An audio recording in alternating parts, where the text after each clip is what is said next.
Welcome to the citadel of Kerak. To fully appreciate this citadel's place in the history of the Middle East, we must take a few steps back to a time when Kerak was at the heart of the Holy Land's dynamic composition. These grounds, on which the Crusaders' citadel sits, witnessed eons of activity dating to pre-biblical times. The earth we will walk on is rich with history and packed with shards of Nabatean pottery from those ancient times. The name Kerak may have been derived from the ancient Aramaic karcha, meaning town. Mention of the city of Kerak appears in the Old Testament in many forms: Kir of Moab, Kir Heres, Kir Herseth, and was probably home of the fortress mentioned in the revolt of King Mesha against the kingdom of the Israelites in the 8th century BC.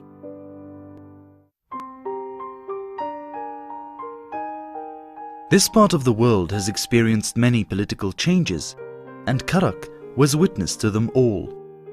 This city saw a succession of invasions, including, but not limited to, Neo-Assyrian, Neo-Babylonian, Persian, Hellenistic, Nabatean, Roman, Byzantine, and Arab.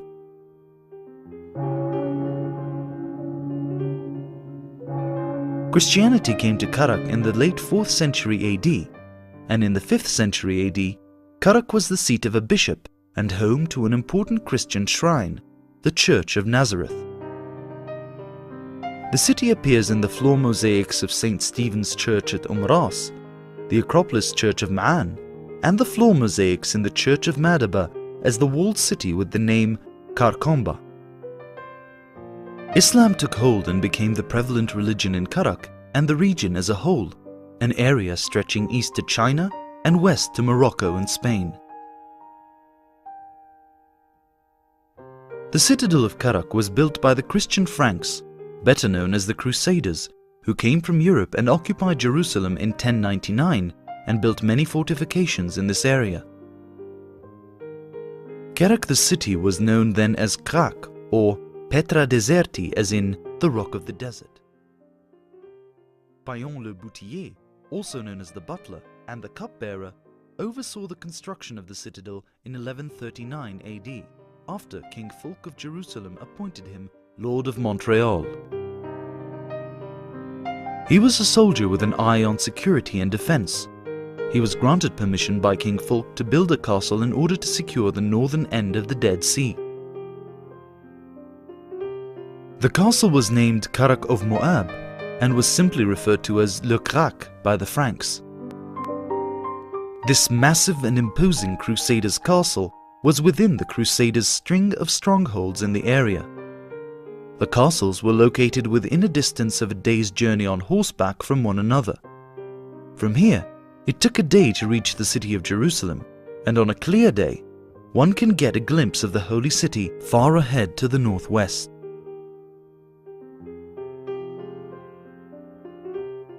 The citadel lies close to the famous ancient King's Highway, which was once the lifeline of this area. It sits on top of a trapezoidal plateau and is naturally protected by steep cliffs on two sides and by man-made moats on the other two. One can enter the castle through two main gates, located on the north side. In 1161, the king gave control of Transjordan to Philippe de Millet, who, in 1167, left his land and possession in the hands of his daughter, Lady Stephanie, and joined the orders of the Knights of the Temple, known as the Templars. Renaud de Chatillon, a soldier of fortune, was the citadel's most notorious master and resident. He achieved the status of lord when he wed Stephanie de Millet and received the citadel as part of her dowry. Renaud, best remembered as one of the most brutal figures of the history of the Crusades, was nicknamed Wolf. He was known for his viciousness, recklessness, and totally lax manners of honor and civility.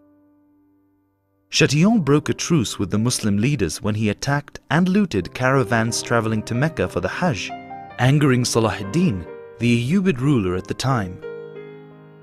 In 1187, Salahuddin brought Renaud de Chatillon to his knees in the Battle of Hattin. Renaud was captured and